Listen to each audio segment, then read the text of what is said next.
Hello friends, എല്ലാവർക്കും നമസ്കാരം. നിങ്ങളേവരും കാത്തിരിക്കുന്ന രേവതിയുടെയും സച്ചിയുടെയും നാളത്തെയും ഇനി വരാനിരിക്കുന്ന 1 വീക്കിലെ വിശേഷങ്ങളുമായിട്ടാണ് കേട്ടോ ഞാൻ എത്തിയിരിക്കുന്നത്. അപ്പൊ ആരെങ്കിലും നമ്മുടെ ചാനൽ ആദ്യമായിട്ട് കാണുന്നുണ്ടെങ്കിൽ ഒന്ന് സബ്സ്ക്രൈബ് ചെയ്ത് വെച്ചോളൂ. അതിനോടൊപ്പം എല്ലാവരും മാക്സിമം ഒരു ലൈക്ക് അടിച്ചിട്ട് നമ്മുടെ വീഡിയോ കാണാൻ വേണ്ടി ശ്രമിക്കണേ, നിങ്ങൾക്ക് ഇഷ്ടപ്പെടുവാണെങ്കിൽ. ഏതായാലും ഇനിയിപ്പോ വരാനിരിക്കുന്ന വിശേഷങ്ങൾ എന്തൊക്കെയാണെന്ന് കേട്ടാലോ. പൊടി പൂരം തന്നെയാണ് കേട്ടോ ഇനി വരാനിരിക്കുന്ന വിശേഷം എന്ന് പറയുന്നത്. ഏതായാലും നമ്മുടെ സച്ചിയും രേവതിയും തമ്മിൽ വലിയ കുഴപ്പമില്ലാതെ വഴക്കില്ലാതെ നമ്മുടെ രേവതിനെ സച്ചി കൂടുതൽ സ്നേഹിച്ച് മുന്നോട്ടേക്ക് പോകുന്ന കുറേ സീനുകൾ നമുക്ക് കാണാനായിട്ട് സാധിക്കും. അതായത് സച്ചി സത്യത്തില് നമ്മുടെ രേവതിനെ അങ്ങോട്ട് പ്രേമിക്കാൻ തുടങ്ങിയിരിക്കുകയാണ്. എന്തോ പ്രേമമെന്ന് നിങ്ങളിപ്പോൾ ഓർക്കുന്നുണ്ടായിരിക്കും. വേറെ ഒരു പ്രേമമല്ല, ചന്ദ്രയുടെ ഈ ഉപദ്രവവും അതുപോലെ തന്നെ രേവതിനെ കൊണ്ടുള്ള ആ ഒരു ജോലി ചെയ്യിപ്പിക്കലും ഒക്കെയാണ് സത്യം പറഞ്ഞിട്ടുണ്ടെങ്കിൽ നമ്മുടെ രേവതിയോടുള്ള സ്നേഹം സച്ചിക്ക് കൂടാൻ കാരണം. ആ വീട്ടിലെ സകല പണികളും ചെയ്യിപ്പിച്ച് ലാസ്റ്റ് നമ്മുടെ രേവതി ആ വീട്ടിൽ നിന്നും ഇറങ്ങിപ്പോണം. ആ ഒരു ഒറ്റ ഉദ്ദേശത്തോടു കൂടിയാണ് കേട്ടോ ഇനി നമ്മുടെ ചന്ദ്ര മുന്നോട്ടേക്ക് പോകുന്നത്. ഏതായാലും അതൊക്കെ അവിടെ നിൽക്കട്ടെ. അപ്പൊ ഇന്നത്തെ കഥയുടെ ബാലൻസ് മുതൽ നമുക്ക് കേൾക്കാല്ലേ. അങ്ങനെ ശ്രുതി ആണെങ്കിൽ അടുത്ത ഒരു വള്ളിക്കെട്ടുമായിട്ട് വന്നിരിക്കുകയാണ്. 5000 രൂപ മാസം ചന്ദ്രയ്ക്ക് അങ്ങോട്ട് കൊടുത്തേക്കാന്ന്. കുറെ 50ന്റെ നോട്ടുകെട്ടൊക്കെ കൊണ്ട് കൊടുത്തു. ഏതായാലും മോളെ, മോക്ക് എന്നോട് ഭയങ്കര സ്നേഹം ഉണ്ടല്ലോ, അല്ലെങ്കിൽ മോക്ക് സ്നേഹം ഉണ്ടാവും എന്ന് എനിക്ക് അറിയാം എന്നൊക്കെ പറഞ്ഞു. അപ്പോഴാണ് രേവതിനെ കണ്ടത്. ചിലരിവിടെ ഉണ്ട്, 5 പൈസയുടെ ഗുണമില്ല, എന്തിനാ 3-4 നേരം ഇവിടെ തീറ്റ എന്നല്ലാതെ വേറെ എന്തെങ്കിലും നടക്കുന്നുണ്ടോ എന്നൊക്കെ ഇങ്ങനെ പറഞ്ഞു. രേവതി ഇത് കേട്ട് കഴിഞ്ഞപ്പോഴത്തേക്ക് രേവതിക്ക് വിഷമമായിട്ടോ. രേവതി അങ്ങ് പോയി. പക്ഷെ ഇതെല്ലാം കേട്ടോണ്ട് നമ്മുടെ സുധി നിപ്പുണ്ട്. അപ്പം സുധി ആണെങ്കിൽ പെട്ടെന്ന് മനസ്സിൽ വിചാരിച്ചു, എന്നെ കുറിച്ചല്ല, രക്ഷപ്പെട്ടല്ലോ എന്നൊക്കെ വിചാരിച്ചു. ഏതായാലും ഇത് കഴിഞ്ഞ് ശ്രുതി, ഞാനേ ടയേർഡ് അമ്മേ, ഞാൻ ആന്റി ഞാനൊന്ന് ഫ്രഷ് ആകട്ടെ എന്നും പറഞ്ഞ് അകത്ത് കയറിപ്പോയി. അപ്പം പറഞ്ഞു, എങ്കിൽ പിന്നെ മോക്ക് ഞാൻ ഒരു ജ്യൂസ് എടുത്ത് വെക്കാം, മോള് പൊക്കോ, അകത്ത് പോയി ഫ്രഷ് ആയിക്കോ എന്നൊക്കെ പറഞ്ഞു. നേരെ ചന്ദ്ര കിച്ചണിലേക്കും പോയി. ഈ സമയത്താണ് നമ്മുടെ സുധി കയറി അടുക്കളയിലേക്ക് ചെല്ലുന്നത്. എന്നിട്ട് പറഞ്ഞു, അതെ അമ്മേ, എനിക്ക് കുറച്ച് പൈസയുടെ ആവശ്യമുണ്ട് അമ്മേ, ഒരു കാര്യം ചെയ്യുമോ, കുറച്ച് പൈസ എവിടെന്നെങ്കിലും എനിക്ക് ഒപ്പിച്ചു തരുമോ? എവിടെ നിന്ന് ഒപ്പിക്കാനാടാ, എന്റെ കയ്യിൽ പൈസ ഒന്നുമില്ല. അമ്മയൊന്ന് നോക്കമ്മേ, അമ്മയുടെ കയ്യിൽ പൈസ കാണും. അപ്പൊ നമ്മുടെ ചന്ദ്രയ്ക്ക് കൊടുത്ത ആ പൈസ ചന്ദ്ര നേരെ ശ്രീകാന്തിന്റെ ഒക്കെ റൂമിൽ കൊണ്ട് വെച്ചു. അപ്പൊ അതൊക്കെ നമ്മുടെ സുധി കാണുന്നുണ്ട് കേട്ടോ. അപ്പൊ സുധി പറഞ്ഞു, അമ്മ ഒന്ന് ശ്രമിച്ചു നോക്കമ്മേ, എനിക്ക് ഒരുപാട് ചെലവുകളുണ്ട്. എന്ത് ചെലവാണ് നിനക്കുള്ളത്? നീ ഇവിടെ നിന്ന് ഇറങ്ങി പോകുന്നു, രാവിലെ മുതൽ വൈകിട്ട് വരെ അവിടെ പോയി ഇരിക്കുന്നു, നിനക്ക് എന്ത് ചെലവുണ്ടെന്നാ നീ പറയുന്നത്? അതുമല്ല, നീ പൊതിച്ചോറ് കെട്ടിക്കൊണ്ട് പോകുന്നുണ്ട്, സ്നാക്സ് കൊണ്ടുപോകുന്നുണ്ട്, പിന്നെ എന്താടാ നിനക്ക് പ്രശ്നം? നിനക്ക് എവിടെന്നാ ഈ ചെലവ് വരുന്നത്? അത് പിന്നെ അമ്മേ, അവിടെ പോയി വെറുതെ ഇരിക്കുന്നതല്ലേ, എന്തെങ്കിലുമൊക്കെ ചെലവുണ്ട്. പിന്നെ ഞാൻ അഡ്വാൻസ് കൊടുക്കാനാന്ന് പറഞ്ഞുകൊണ്ട് ശ്രുതിക്ക് കുറച്ച് പൈസ മേടിച്ചു കൊടുത്തില്ലേ, അതിന്റെ പലിശ കൊടുക്കാറായമ്മേ, എന്റെ കയ്യിൽ പൈസ ആണെങ്കിൽ ഇല്ല. പ്ലീസ് അമ്മേ, എന്റെ ചക്കരയമ്മയല്ലേ, എന്റെ പുന്നാരയമ്മയല്ലേ. ദേ, അമ്മയ്ക്ക് ഏറ്റവും ഇഷ്ടം എനിക്ക് ഏറ്റവും ഇഷ്ടം ആരെയാന്നറിയാമോ? ഈ എന്റെ അമ്മേനെയാ. നോക്കിക്കോ, ഞാൻ ബിസിനസ് ഒക്കെ ചെയ്ത് വലിയൊരു കോടീശ്വരനാകുമ്പം അമ്മേനെ ആയിരിക്കും അവിടെ MD ആയിട്ട് ഇരുത്തുന്നത്. നിർത്ത് എന്റെ പൊന്നു സുധി, മതി, നിന്റെ തള്ളി ഇനി എന്റെ അടുത്ത് നടക്കില്ല. ബിസിനസ് പോയിട്ട് നിനക്ക് എവിടെയെങ്കിലും ഒരു കൂലിപ്പണിയെങ്കിലും കിട്ടിയാൽ മതി എന്ന് ഓർത്താ ഞാനിവിടെ ഇരിക്കുന്നത്. അത് പിന്നെ അമ്മേ കിട്ടും അമ്മേ, എന്റെ ഈ ബ്രില്യൻ്റ് ആയ ഈ ഒരു ഇതൊക്കെ വെച്ച്, ടാലന്റ് ഒക്കെ വെച്ച് എനിക്ക് കിട്ടാതിരിക്കും അമ്മേ? കിട്ടും, ഉറപ്പായിട്ട് കിട്ടും. അപ്പൊ അമ്മയ്ക്ക് പലിശ സഹിതം മുതൽ സഹിതം ഞാൻ തിരിച്ചു തരും എന്ന് പറഞ്ഞപ്പോഴത്തേക്കും, അല്ലെങ്കിൽ നിനക്ക് നാക്കിനിച്ചിട്ട് നീളം കൂടുതലാണല്ലോ, സോപ്പിട്ട് എല്ലാം മേടിച്ചെടുക്കാൻ നിനക്ക് അറിയാലോ. ഏതായാലും എന്റെ ഈ പൈസ ഒന്നുമില്ല. അല്ല ശ്രുതി ഇപ്പൊ അമ്മയ്ക്ക് കൊണ്ട് പൈസ തന്നായിരുന്നല്ലോ, ആ പൈസ എന്തിയേ? ഓ അങ്ങനെ ഇരിക്കട്ടെ, വരട്ടെ. അപ്പൊ നീ അത് കണ്ടായിരുന്നല്ലേ? അത് പിന്നെ ഞാനത് കണ്ടായിരുന്നു. അതിന്ന് കുറച്ച് പൈസ താമേ, എന്ത് ചെയ്യാനാ, കൊടുക്കാതെ പിന്നെ എന്നും പറഞ്ഞുകൊണ്ട് അതിൽ നിന്ന് കുറച്ച് പൈസ എടുത്തു കൊടുത്തപ്പോ, അയ്യോ അമ്മേ, ഇത് പോരാ, കുറച്ചും കൂടെ മതി, ഇതിൽ കൂടുതലൊന്നുമില്ല. ഇത് ഇനിയിപ്പൊ ആർക്ക് കൊടുക്കാനുള്ളതാണെന്നറിയാമോ? ഭാമയ്ക്ക് കൊണ്ട് പലിശ കൊടുക്കണം, അല്ലെങ്കിൽ മുതൽ കൊടുക്കണം. അവളുടെ കയ്യിൽ നിന്ന് പൈസ മേടിച്ചിട്ടാ നിനക്ക് ഞാൻ കുറച്ച് പൈസ തന്നത്. ഇതിപ്പോ എന്നെ വട്ടം ചുറ്റിക്കുന്ന മട്ടാണല്ലോടാ നീ. മര്യാദയ്ക്ക് എവിടെയെങ്കിലും ജോലി കണ്ടുപിടിക്കടാ, അല്ലെങ്കിൽ ഉണ്ടല്ലോ എന്റെ കയ്യിൽ നിന്ന് പൈസ പൊക്കോണ്ടിരിക്കുന്നത്. ഞാൻ ജോലി കണ്ടുപിടിക്കാമേ. അമ്മയുടെ സുധി ജോലി കണ്ടുപിടിക്കാതിരിക്കോ? ഞാനങ്ങനെ അല്ലറ ചില്ലറ ജോലിക്കൊന്നും പോകില്ല, നല്ല ഡിമാൻഡ് കൂടിയ ജോലിക്കേ പോകത്തുള്ളൂ. അതും കൊണ്ടല്ലേ അമ്മേ ഉടനെ തന്നെ എനിക്ക് ജോലി കിട്ടുന്നേ എന്നൊക്കെ പറയാണ്. ഏതായാലും നമ്മുടെ ചന്ദ്രയുടെ പൈസ പോയത് മിച്ചം എന്ന് വേണമെങ്കിൽ പറയാം.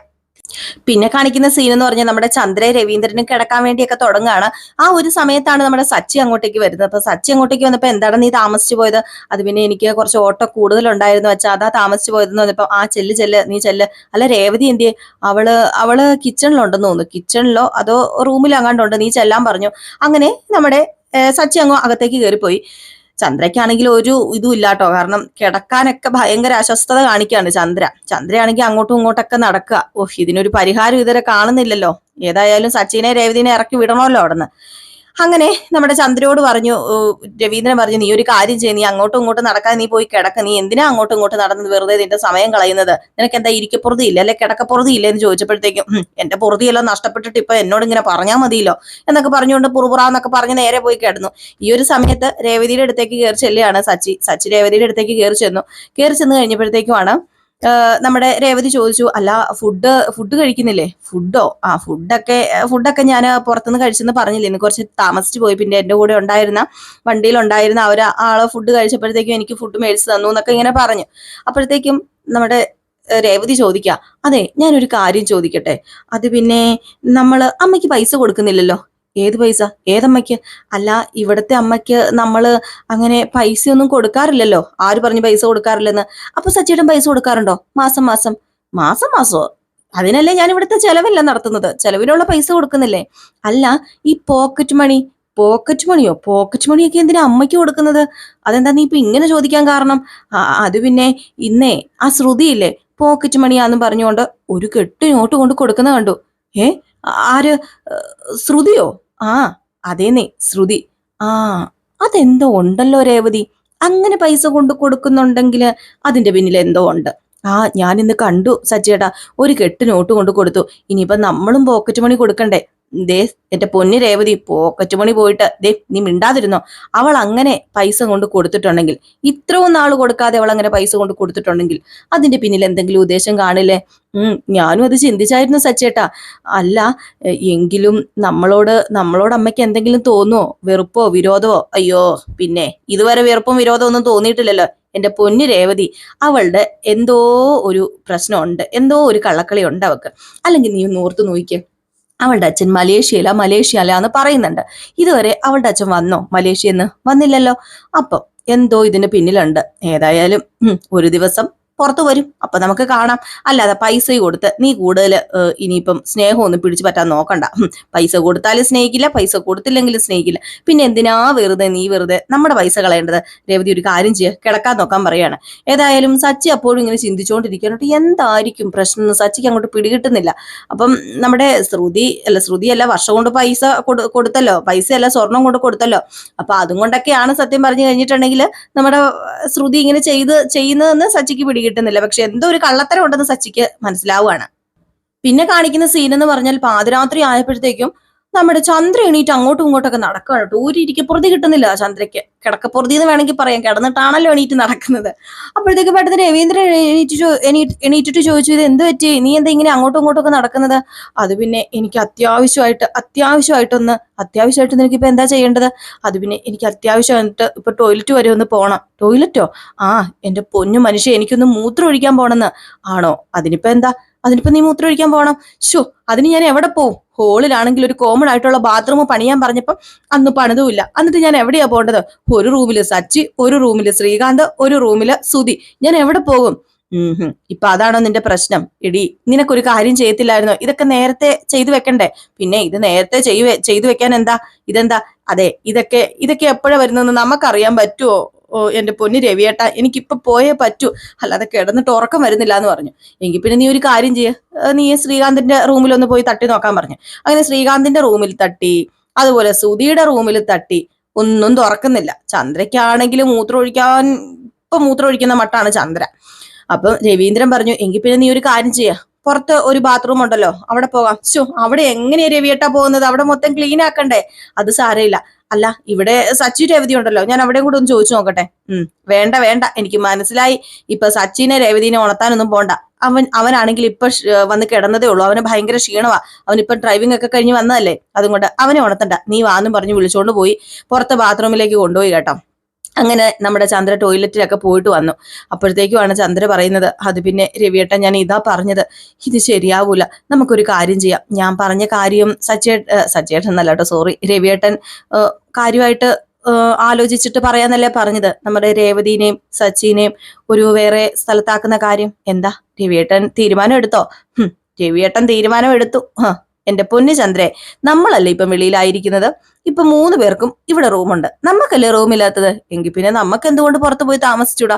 ഒരു വീടാണെങ്കിൽ വെറുതെ കിടക്കല്ലേ, അത് വാടകയ്ക്കിട്ടേക്കല്ലേ, നമുക്ക് അങ്ങോട്ട് പോയി താമസിക്കാം.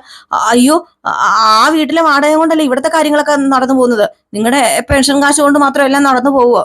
അല്ല, നിനക്ക് അത്ര നിർബന്ധമാണെങ്കിൽ ഒരു കാര്യം ചെയ്യാന്നേ, നമുക്ക് അങ്ങോട്ടേക്ക് പോകാം. അതിനിപ്പോ എന്താ പ്രശ്നം ഇരിക്കുന്നത്? ഇനി സച്ചിനെ രേവതിനെ തന്നെ ഇവിടെ വെളിയിലാക്കണം എന്നാണെങ്കിൽ അത് നടക്കുന്ന കാര്യമല്ല. അതിന് വെച്ച വെള്ളം അങ്ങ് എന്റെ പൊന്നു ചന്ദ്ര അങ്ങ് വാങ്ങി വെച്ചേക്കാൻ പറഞ്ഞു. ഏതായാലും ചന്ദ്രയുടെ ആ ഒരു വെള്ളം അവിടെ തിളച്ചില്ല കേട്ടോ. ഏതായാലും ഇതിന് ശേഷം ചന്ദ്ര നേരെ നമ്മുടെ ഭാമയുടെ അടുത്തേക്ക് ചെന്ന് പരാതിയും പരിഭവവും ഒക്കെ പറയുകയാണ്. അപ്പോഴത്തേക്കും ഭാമ പറഞ്ഞു, അല്ല, രവിയേട്ടൻ പറയുന്നതിലും കാര്യമില്ലേ, രവിയേട്ടന്റെ മോനല്ലേ ഏറ്റവും ഇഷ്ടമുള്ള മോനാ സച്ചി. സച്ചിനെ ഭയങ്കര ഇഷ്ടമാണ്. അപ്പൊ ആ സച്ചിനെ അവിടെ നിന്ന് മാറ്റുന്നു തോന്നുന്നുണ്ടോ ചന്ദ്രേ നിനക്ക്? തോന്നുന്നില്ല. എങ്കിലും അല്ല, ശ്രുതിയാണെങ്കിൽ എനിക്കിപ്പം മാസം ഒരു 5000 രൂപ വെച്ച് തരാന്നൊക്കെ പറഞ്ഞിട്ടുണ്ട്. അവളൊരു 5000 രൂപ തരുകയും ചെയ്തു. ആര്? ശ്രുതിയോ? അല്ല, ശ്രുതിയോ? അവളാ എന്റെ നല്ല മരുമകള്. ദേ ആ വർഷ എന്ന് പറയുന്ന പെണ്ണുണ്ടല്ലോ, അവള് പൊന്മുട്ട ഇടുന്നത് ആറാവിനെ പോലെയൊക്കെ തന്നെയാ. പക്ഷെ അവക്കൊരു വഷളത്തര സ്വഭാവമുണ്ട്. അവള് രേവതിനെ സപ്പോർട്ട് ചെയ്ത് എപ്പോഴും സംസാരിക്കും. അത് കേൾക്കുമ്പോൾ എനിക്ക് ചൊറിഞ്ഞു വരും. പക്ഷെ അതുപോലെ അല്ലാട്ടോ ശ്രുതി നല്ല മിടുക്കി പെൺകുട്ടിയാ. എനിക്ക് സത്യം പറഞ്ഞ ഏറ്റവും ഇഷ്ടം ശ്രുതിനെ തന്നെയാ. അവളിപ്പം എനിക്ക് ഒരു കെട്ട് പൈസ ഇന്നലെ കൊണ്ട് തന്നത് എന്നൊക്കെ പറഞ്ഞപ്പം അതിന്റെ ക്രെഡിറ്റ് എനിക്ക് തന്നാ മതി കേട്ടോ. ഞാനല്ലേ ചന്ദ്രേ ശ്രുതിനെ ഒപ്പിച്ചു തന്നത് നിനക്ക്? അപ്പം അതിന്റെ എല്ലാ ക്രെഡിറ്റും എനിക്ക് തരണം. ക്രെഡിറ്റ് ഒക്കെ നിനക്ക് തരാം, വേണമെങ്കിൽ ചെലവും ചെയ്യാം. ഇനി വേണമെങ്കിൽ എല്ലാ ദിവസവും ഓരോ ബിരിയാണിയും മേടിച്ച് കഴിക്കാമല്ലോ. കാരണം എല്ലാ മാസവും 5000 രൂപ അവൾ കൊണ്ടു തരില്ലേ. ഇത് 5000 ആകും, 15000 ആകും, 50000 ആകും. അവളുടെ ബ്യൂട്ടി പാർലർ ഡെവലപ്പ് ആവുന്നതിനനുസരിച്ച് എനിക്കുള്ള തുകയും കൂടും. എന്നിട്ട് വേണം എന്നൊക്കെ ഇങ്ങനെ പറയാണ് കേട്ടോ. ഏതായാലും ഈ സമയത്ത് നമ്മുടെ ചന്ദ്ര പറഞ്ഞു, അല്ല, നീ സച്ചിയുടെ രേവതിയുടെ കാര്യം സംസാരിച്ചില്ലേ രവിയേട്ടനോട്? എന്നിട്ട് ഇനിയിപ്പൊ നിന്റെ പ്ലാൻ എന്താണ്? എന്ത് പ്ലാനാ? ഏതായാലും അവളെ ഞാൻ അവിടെ നിന്ന് പുറത്ത് ചാടിക്കും. അത് ഉറപ്പാണ്. കാര്യങ്ങളൊക്കെ ഞാൻ ചെയ്യുന്നുണ്ട് എന്ന് പറഞ്ഞ് അവിടെ നിന്ന് നേരെ നമ്മുടെ ചന്ദ്ര പോയിട്ട് വീട്ടിൽ ചെല്ലുമ്പോൾ രേവതി കിച്ചണിൽ ഓരോരോ പരിപാടികളൊക്കെയാണ് കേട്ടോ.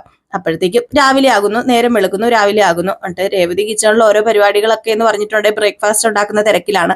അപ്പോഴാണ് നമ്മുടെ ശ്രുതി ഓടി വന്ന് ഡൈനിങ് ടേബിളിൽ ഇരുന്നിട്ട്, അതെ, എനിക്ക് പോകാൻ ഇപ്പൊ തന്നെ പോകണം, അതുകൊണ്ട് കുറച്ച് ബ്രേക്ക്ഫാസ്റ്റ് എനിക്ക് എടുത്തത് അമ്മയെന്ന് പറഞ്ഞപ്പോഴത്തേക്കും, എടി ദേ അവക്ക് ബ്രേക്ക്ഫാസ്റ്റ് എടുത്തു കൊടുത്ത രേവതി എന്നിങ്ങനെ രേവതിയോട് പറഞ്ഞു. അപ്പൊ രേവതി ഇഡലി ആയിട്ട് തന്നപ്പം, അയ്യോ ഇഡലിയാണോ? എനിക്ക് ഇഡലി വേണ്ട, ഈ ആവിയിൽ പുഴുങ്ങുന്നത് എനിക്ക് ഇഷ്ടമല്ല, എനിക്ക് 2 ദോശ ചുട്ട് തന്നാൽ മതി എന്ന് പറഞ്ഞപ്പം, അത് പിന്നെ അടുപ്പിൽ വേറെ കാര്യങ്ങളൊക്കെ ഇരിക്കുക ശ്രുതി, അപ്പൊ പിന്നെ എങ്ങനെയാ? അപ്പൊ ചന്ദ്ര പറഞ്ഞു, അയ്യോ അടുപ്പിൽ എന്താണ് ഇതിന് മാത്രം ഇരിക്കുന്നത്? അവള് ചോദിച്ച കാര്യം നിനക്ക് ഉണ്ടാക്കി കൊടുക്കത്തില്ലേ? മര്യാദയ്ക്ക് ദോശ ഉണ്ടാക്കി കൊടുക്കാൻ പറഞ്ഞു. ഇതെല്ലാം നിന്ന് നമ്മുടെ സച്ചി കാണുക കേട്ടോ. അപ്പോഴത്തേക്കുമാണ് നമ്മുടെ വർഷ വന്നിട്ട് പറഞ്ഞു, അതെ, ഇന്ന് എന്താ ബ്രേക്ക്ഫാസ്റ്റ്? എനിക്ക് ബ്രേക്ക്ഫാസ്റ്റ് ഒന്നും വേണ്ട, എനിക്ക് 2 ഓംപ്ലേറ്റ് മതി, ഒരു ഓംപ്ലേറ്റ് ഉണ്ടാക്കി തന്നാൽ മതി. രേവതി ചേച്ചി, എനിക്കൊരു ഓംപ്ലേറ്റ് വേണേ എന്നിങ്ങനെ പറഞ്ഞു. അങ്ങനെ നമ്മുടെ രേവതിക്ക് പണിയാണ് ഫുള്ള്. വർഷയ്ക്ക് ഓംപ്ലേറ്റ് ഉണ്ടാക്കുന്നു, നമ്മുടെ ശ്രുതിക്കാണെങ്കിൽ ദോശ ചുടുന്നു, അതിനിടയ്ക്കാണെങ്കിലോ അതും ഇതുമൊക്കെ ചെയ്യണം. അപ്പോഴത്തേക്ക് ഈ ഓംപ്ലേറ്റ് ചുടുന്ന കാര്യം പറഞ്ഞു കഴിഞ്ഞപ്പോഴത്തേക്കും നമ്മുടെ ചന്ദ്ര പറഞ്ഞു, എങ്കിൽ പിന്നെ ഒരെണ്ണം ശ്രുതിമോക്കും കൂടി എടുത്തോട്ടോ എന്ന് പറഞ്ഞു. അപ്പൊ സച്ചി ഇങ്ങ് വന്നിട്ട്, എടുക്കാലോ, അതിനിപ്പോ എന്താ, ഞാൻ എടുത്താൽ മതിയോ എന്നിങ്ങനെ ചോദിച്ചപ്പോഴത്തേക്കും, നീ എടുത്താലും മതി, അല്ലെങ്കിൽ നിനക്ക് ഈ ബുൾസയോ ഓംപ്ലേറ്റ് ഒക്കെ ചൂടാനും ഒക്കെ ഉണ്ടാക്കാനൊക്കെ അറിയാലോ. കാരണം നീ ടച്ചിങ്സിനായിട്ട് അതൊക്കെയല്ലേ ഉപയോഗിക്കുന്നത് എന്നിങ്ങനെ പറഞ്ഞപ്പം, അതെ, അതും കൊണ്ട് ഞാൻ ഉണ്ടാക്കാം. ഇപ്പൊ എത്ര മുട്ടയാ വേണ്ടത്?